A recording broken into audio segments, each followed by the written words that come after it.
This is episode 3 of Make It or Make It in Hollywood. In an industry and in a town that feels like it's make it or break it, this is how you make it or make it. You're going to make it. Okay. I have zero plan for this whatsoever. The last podcast, we had a guest on, Ruri. We're going to have more guests on. But I had a bunch of things pop into my brain recently, random little tidbits that I wanted to share. And so this is going to be maybe 15 minutes just sharing what I've learned recently, because life, okay, there's two mentalities that I find very helpful. Now this is going to have to do with acting, but the nice thing about acting, and I said this in the first podcast, is that it is all intertwined. Who you are personally, emotionally, intellectually, and spiritually, and physically is all intermeshed with our art form, creation. I find that the people who I respect most, when I'm projecting, but I think the artists who you respect most are the ones who, for that period of time when they're creating, because this might not be true for when they're just living their lives, but for that period of time, they're in a flow state. They're in a state where they've released their ego and are now just creating. They've released their insecurity and their neuroses. Now, there's a lot to dive into there, and some may argue that that's not true. Some may say that some of the great actors are profoundly self-conscious, which is, which perhaps is true, but I had a visual come to me the other day, and I wanted to share this with you. I imagined walking out onto a stage as a rapper. I was listening to a rap song, and I was like, whoa, what would this feel like? And you're moving different, right? And then I thought, this is silly. And I've seen rappers walk out onto stage, and I'm like, if you just take away the music and the audience and you just look at the physicality, that's silly. That's weird.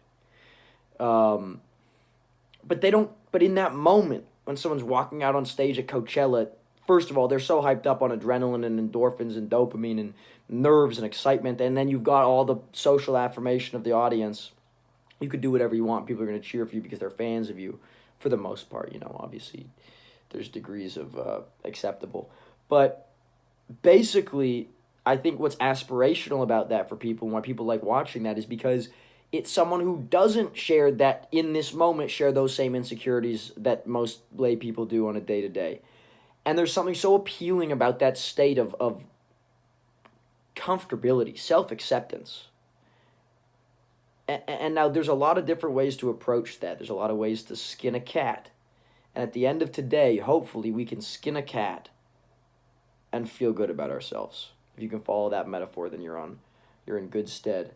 Basically, we want to be able to feel secure and centered in ourselves. And there's a lot of different avenues to that. I do think sometimes people are fortified by their own ego. So to say, man, I'm the shit, ain't nobody can touch me, fuck that, fuck them, this is all me, I don't give a fuck, whatever. It's aggressive. But maybe that works to get someone in the zone. Maybe Michael Jordan going, I took that personally. Now I want to rub your face in this. I took it personally. Or Kobe being like, oh, you said that to me. I'm not going to talk to my team for 2 weeks until I see you again, and then I'm going to destroy you and drop 50 on you in the first half. Some people, there's competition, ego, that works. Other people, I was listening to a podcast with Big Sean recently, and he was today, in fact, it was with Jay Shetty, I think, and they're talking about spirituality and spiritual centeredness, and finding oneself and one's comfortability and strength, divinity, faith through self acceptance and spirituality, and personally, I think maybe that's a more fulfilling and sustainable avenue to acceptance, to finding what I'll call just the state. That state of being. Now, I'm not just talking about it in flow. I am talking about it in flow, but I'm talking about like self-acceptance, where someone could say something to you, where you could walk out on stage looking silly, and someone says, "Yo, you're goofy," and you're like, "I don't fucking care." You're like, "I'm feeling. I've got everything going on." And here's a good way to develop that mentality, is distancing one's self from reliance on external affirmation, because that leaves you vulnerable to shit talk. It leaves you vulnerable Because if you need someone's affirmation, if you need people to think about you a certain way or to see you in a certain way, then it's a flip-sided, it's a double-edged sword. I mean, if you need affirmation, then you're vulnerable to hate. Okay, we got an AC going on, but I don't care. So, finding a space where you're not reliant on external stimulation or affirmation, that's very important, where you say, okay, everybody is, and here's something that's helpful for me. I read this book, The Four Agreements, and I would recommend it to everybody. The Four Agreements, one of the agreements is take nothing personally. The whole concept of the Four Agreements is there's just 4 tenets to a healthy life, and it's sort of like a spiritual allegory, where I think he's talking about like the Toltec, like the Mayan Toltec, which is like an ancient religion or spiritual philosophy, modus operandi, if you will. And yet, I think it is so practical today. Take nothing personally. The idea that everything that you see is through your own lens. There's nothing objectively true about what you're seeing. I always give the eyebrow example. If you're looking at somebody and think they have weird eyebrows, and I use that specifically, and I'll explain why. If you see them and say they've got weird eyebrows, you're eyebrow conscious. You are eyebrow conscious. I wouldn't look at someone's eyebrows and think they have nice or not nice eyebrows. That's not in my consciousness. Eyebrows are not in my consciousness. So if someone looks at you and is comparing you to somebody else, they have comparison consciousness. If someone looks at you and is like, oh, that person's this or that, or weak or strong, or broke or rich or whatever, all of that is just a reflection of their consciousness.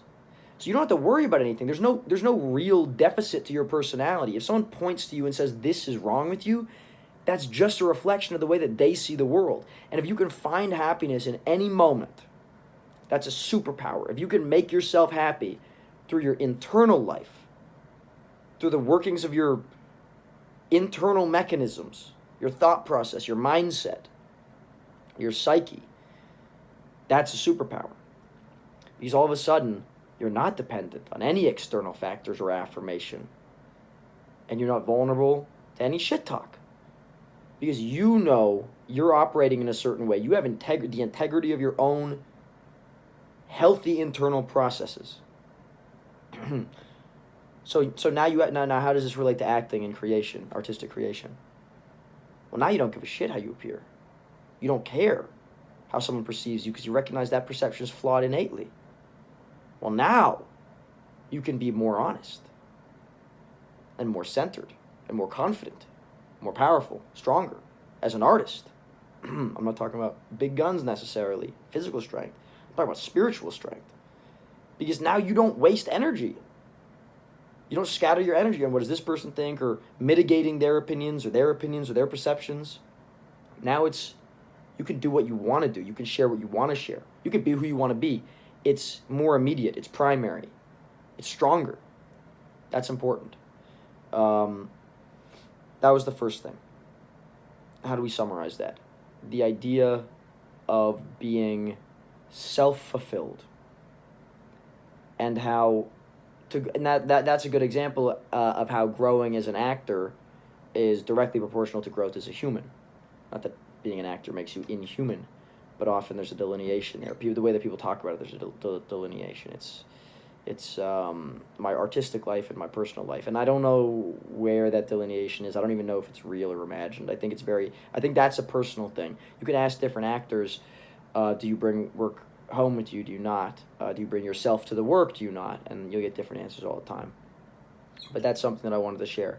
Second thing is gamify everything and have fun. Those are two sort of separate and yet parallel philosophies that I find very helpful as well. Now this is a scattershot of advice. Take what you will, but this is what's helpful for me. Gamify everything. So I'm making a movie right now. I'm developing a movie. We're shooting it for no budget, and it's a lot. It's a lot. I'm writing up all the pitch documents, the brand sponsorship documents. I'm communicating with all of the agents, going back and forth about what actors are going to do it, attaching some actors, losing other actors, reattaching. Point is spinning lots of plates simultaneously, and it's a lot of stress.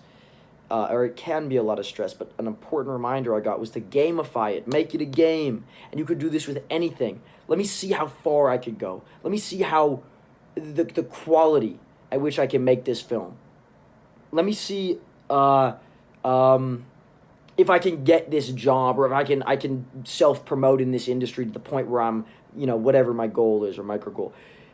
If you make it into a game, it just places it at a slight distance, at a bit of an arm's length from you, where it doesn't. I feel like the upside is still as fun, but the downside is not as devastating, or at least it's your perception. My perception of the downside is not as detrimental, doom and gloom. It's not as dire. So you can kind of go in and be like, okay, here's the game. I'm going to make this movie. Let me see how well I can make it. Let me see how great it can be. Let me see if I can do it. You make it into a game. You just do it. That's fun. Number two, the thing that I remember the other night was, it should be fun. What I'm doing, making a movie, this is the pinnacle in this very moment of exactly what I want to be doing. It is the epitome of what I want to be doing.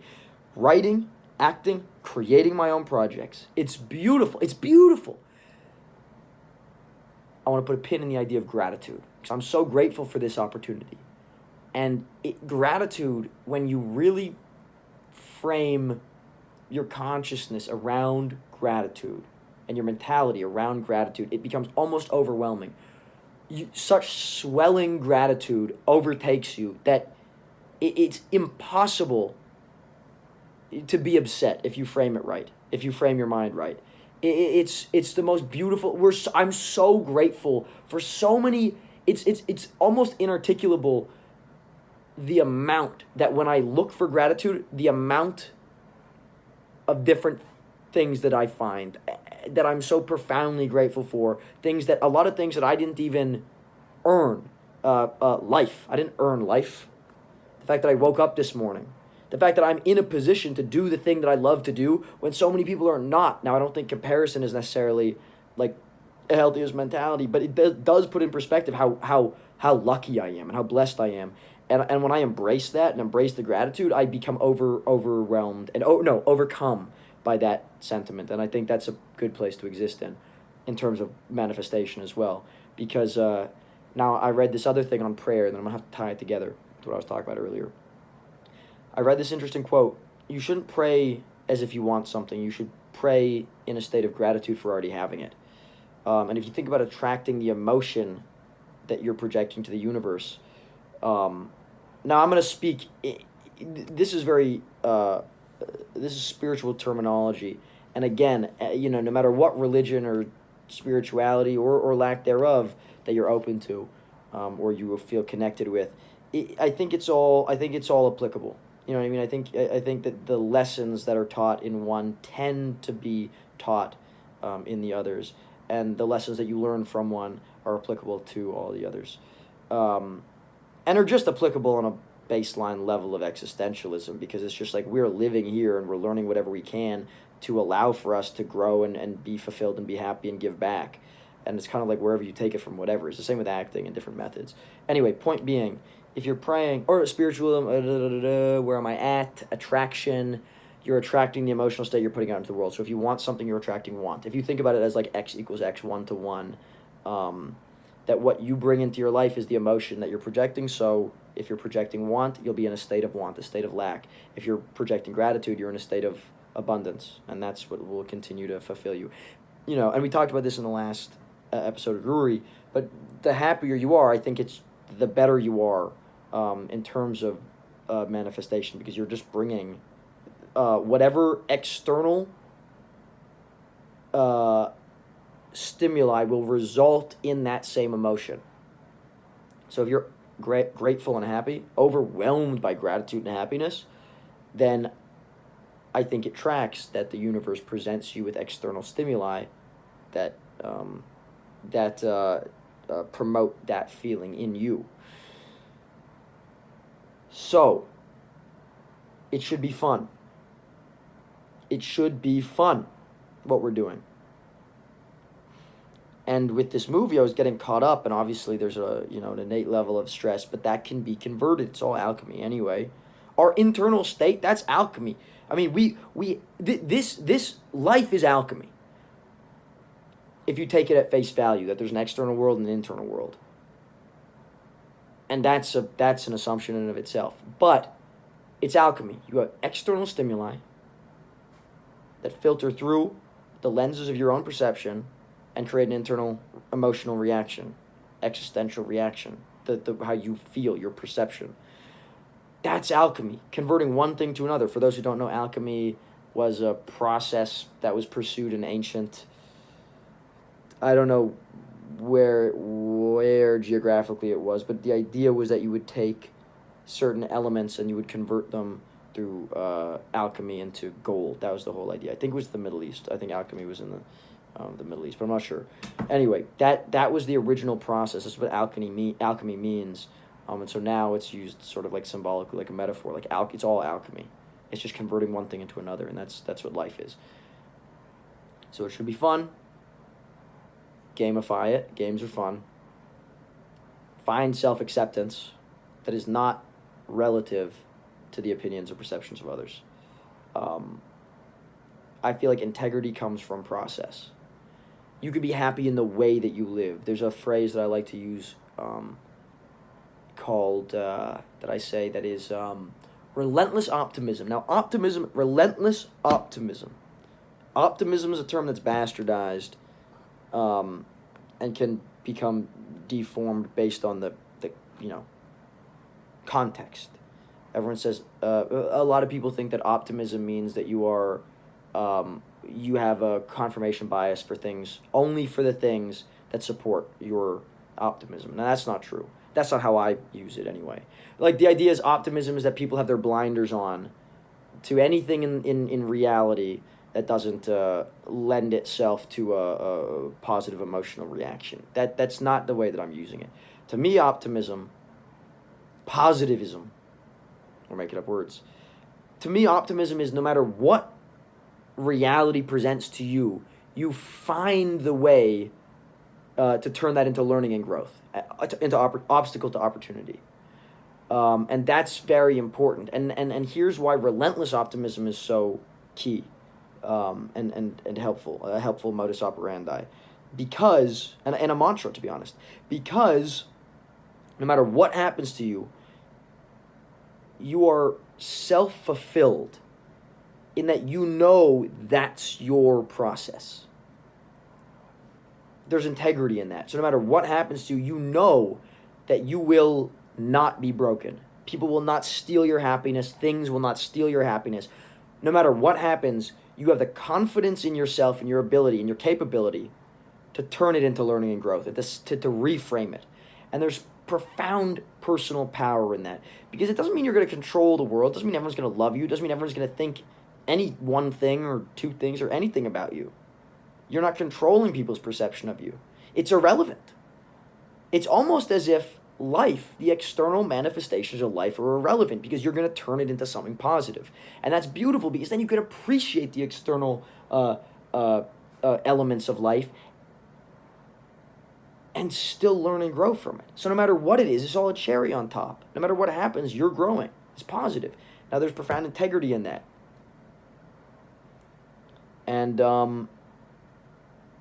And that's something that you can rely. If you embrace a mentality like that, you can trust yourself. You can rely on yourself.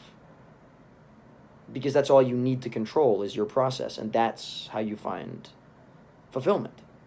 Because it's process-oriented, not result-oriented. You have to trust yourself, and you need to earn your trust. This was a big realization recently. Or even just the phrase became solidified.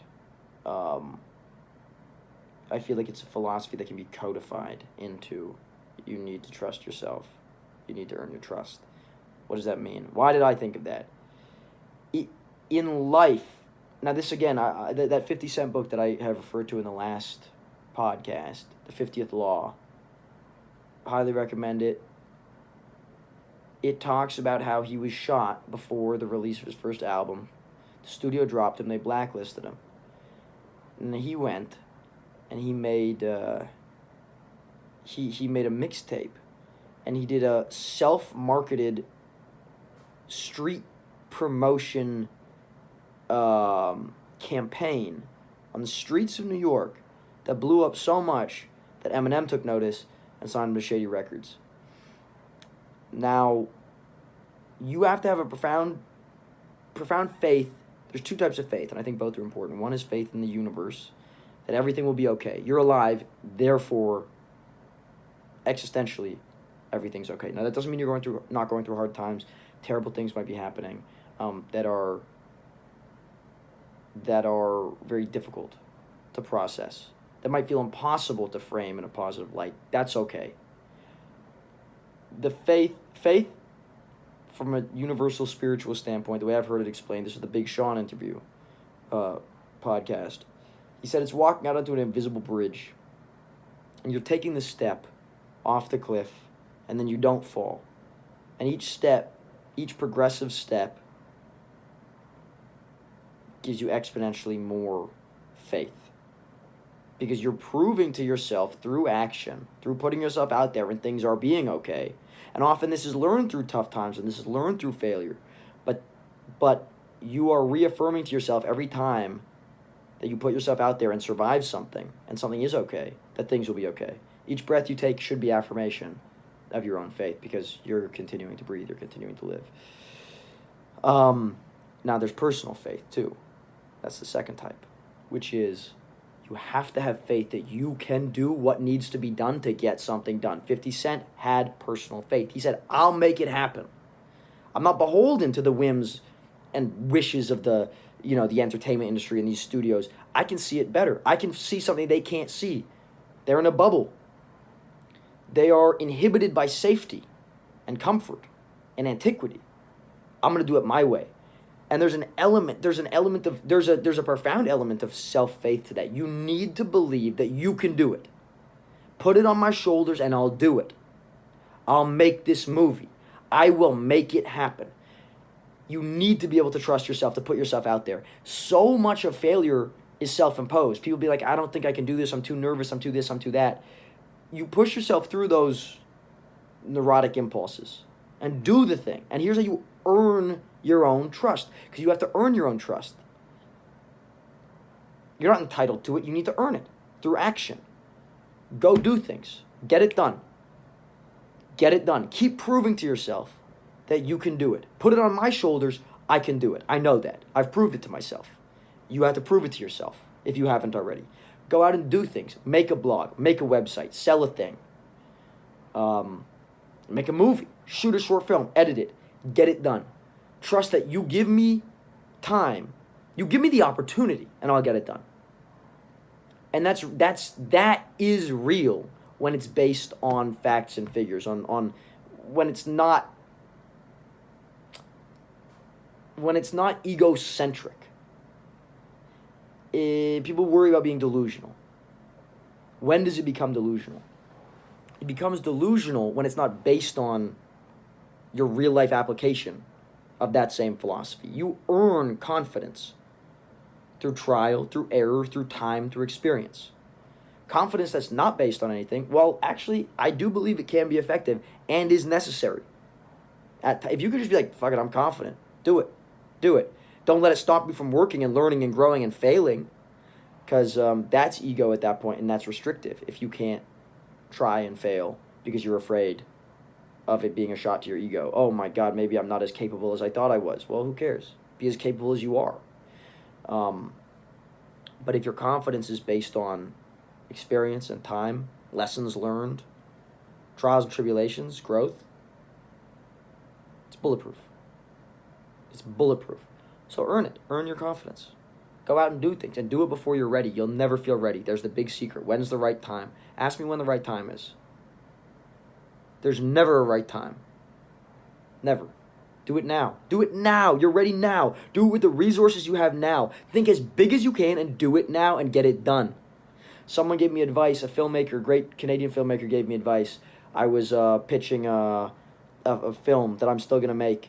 But I was pitching it to him, and he said there's real profound strength. I mean, I'm paraphrasing, saying it in my own words, but there's real profound strength in saying, I'm going to shoot this next summer. No matter the resources. He said this to me. Just say that you're going to shoot it next summer. I didn't learn my lesson there. I wanted it a certain way. I wanted it with a certain budget. And to be honest, that will happen.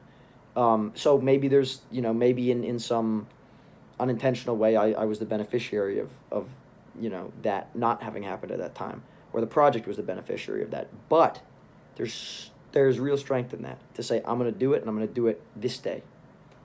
I'm going to do it. Now, I'm not saying set a deadline for your goals necessarily. It can be helpful for your micro goals. But I'm saying, if you're going to make a movie, if you're going to make a short film, a project, if you're going to create a website and start selling something, do it by this day, no matter the resources that you have, no matter what the universe brings to you. And the universe conspires for your benefit once you take action. It's thought, emotion, action. Those are the 3 steps to attraction, from what I can tell. The three steps to having the stars, having the universe align for your benefit, for the benefit of your project. The amount of making this movie, this Irish movie, the amount of times that there's been a synchronicity that's so beyond the realm of what would have been considered logical or likely, it just blew my mind. There's been so many times that it feels meaningful, that I know it is meaningful. The location we found, the actors we found, the head of department for hair and makeup, it leaves me speechless, and it leaves me awestruck, because it's like affirmation of, oh, you're on the right path, you're doing the right thing. The key word in that phrase is doing. You need to do it. So earn your trust. You need to be able to say to yourself, I can do it. I know that I can do it. I know I'm capable.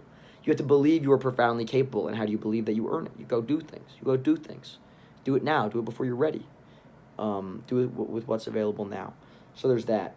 One last thing that I'll echo back, that was also from Big Sean and Jay Shetty, which I really liked, was not to put a limit on your manifestations. Not to say, okay, I'm going to make $1 million. $1 million or more. You always add the caveat, or more. I want, this thing or more, which leaves you open to greater growth even than you thought was possible. Also, think bigger. I've had a couple of conversations where I realigned myself recently, which I'm very profoundly grateful for. Another example is synchronicities, because people told me, you're thinking too small. It's great you're shooting no budget. You should also be pitching to the biggest studios. Today. You're on, I won't dive too deep into that conversation. It was a lovely conversation. Realignment, think bigger. You're worth more than you think you are. And then also with approaching brands. I'm just going to lay this out for you I'm going to be as upfront and forthcoming as I possibly can with this, because I was going to brands. I didn't recognize the value we were bringing. The views we were bringing versus traditional marketing. Way higher. On the lowest end. Over 80,000 more views per traditional marketing. Over 80,000 views more on the lowest end. And it'll be much higher than that. User-generated content that we're providing, behind-the-scenes documentary that they're featured in, association with a project like this, which is coveted in the marketing world. Youthful, engaged markets. Coveted. I didn't realize that. I needed somebody to tell me that, and then I realized, oh, I'm undervaluing what we're doing. I needed to reappraise. Do that. Go out there and get feedback. Now, that's another thing. Get feedback. That's how you learn. Feedback is necessary. So if you're acting, writing, whatever, put it out there and get feedback. And then, consider the source. Do you like the note? Do you not like the note? But just don't be afraid to fail. That's how you learn. You need to stumble to sprint. You need to. Not literally, obviously. Like I said, there's been a scattershot of advice. It's been what's been helpful for me lately, what I've been learning recently. I wanted to touch base with you guys, share something, give something. We're going to be interviewing more actors and artists in the coming days. We'll be uploading those. And I'll also be giving more practical advice as to how to start a career, how to find an agent, etc., etc. You know what? Here's one piece of advice when finding an agent. Remember that you're not working for them. Especially when you go into meetings. You have to know that now this is the knowing your value thing. When you go into a meeting, business meeting, you're meeting an agent, meeting a manager, or an audition. It's very tempting for a young artist to fall into an unhelpful paradigm, which is you're trying to prove yourself to them. In any business meeting, this is a generalization, sweeping generalization, but in most business meetings, someone is pitching themselves to the other. Usually it's one pitching themselves to the other. One person trying to prove their value to the other. Occasionally it's both proving their own value to to the other party, and that's fine. In fact, I think that's healthier than it being one way. But it's important for you to remember going into your first agent meeting, going into your first manager meeting, or an audition, that it's not just your job to prove yourself to them. You're trying to see if they're the right fit for you, because you need to know your value. You need to know what you're bringing to the table. You're going to be making them money. You've got something to offer that nobody else does. You are profoundly, uniquely valuable in a way that nobody else could be. You need to understand your worth and your value. So when you go into these meetings, it's not you just proving your own worth to them. It's them proving themselves to you. To say, this is where I see you. Did they, now remember, you need the abundance mentality. This is not the only agent. This is not the only audition. Are they the right fit for you? That's what you need to evaluate. You can ask some questions. Where do you see me going? And there's a right or wrong answer. If they're like, well, we want you to do little co-stars forever. No. Where do you see yourself going? They need to answer that, even that or greater. Now, that's very important when going into an agent meeting, especially for a young artist. It's very tempting for young artists to feel like, yeah, like I said, like they need to prove themselves. And then there's an ingrained power dynamic that I think needs to be denatured, which is that of the agents in power. Oh, they have more experience. They know they're the key to me working or to my dreams coming true. That's not true. They can get you in the door. At best, they can get you in the... No, until you're at CAA or WME, then they can package. But... an agent, here's what they do. They get you in the door. You need to earn the job yourself. You need to earn the job yourself. And you need to recognize that you're making the agent money. They're not making your dreams come true. You are solely responsible for your dreams and for your life. Now, they can help you, and there are great agents who do. But recognize that you're making them money. And either you can view it as a partnership where you're both equal members of this team, this collective, or they're working for you because you're paying them, one or the other. I think probably it's more equal, but whatever works for you. It might. Some people might say, oh, it's egocentric to think they're working for me. No, it's just whatever's effective. It's whatever's effective for your mind. It's whatever's going to put you in a healthy, confident state. Now, you're always polite. There's normal human decency, which is not all that normal these days, it seems. But sharing love, being a loving, positive person who wants the best for people, that's great. You need to do that. That doesn't mean that you are not worth what you're worth. You don't need to cut yourself off at the shins to be 6 inches shorter to make someone else feel better. Now, something else there that reminded me of love. Let the spirit move through you. You're better when it's not you. I'm not even going to expound on that. I'm just going to let that be.